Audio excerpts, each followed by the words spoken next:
Fred, can you tell us why you are passionate about the Harvard case method? I got passionate about the case method because I found it to be one of the most impactful ways of education and engaging with students, with boards and with people. I found that in the early 90s when I became a professor of strategy and all my colleagues around the world were using Harvard cases, and I found out what the impact was. Then I started writing cases during the early 2000s, and the big hit has been a case together with Professor Porter from Harvard on the Dutch flower cluster, and that is a big thing.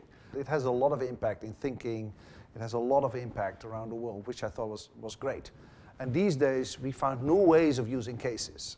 Use it every week, whether it's teaching for MBAs, whether it's on a webinar, when it's a mini case, when it's discussing with boards, when it's finding new inspiration. So what I find is it's great to have these stories, it's great to have the impact, and it focuses our attention on what we should do today. Yeah, for me, I also totally see what you mean.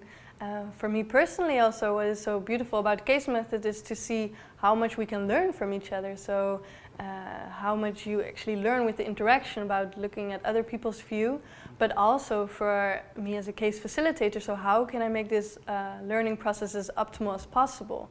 And I think Dirk Hogevorst, floriculture expert, and also he helped with the Dutch flower cluster case, he phrased it beautifully. He said, case studies provide for new insights every time you discuss them. So it really depends on the group, and because everybody perceives reality in a different way. So also everybody picks out different elements, and if you come together and discuss that, you really see that there's not one right or wrong answer.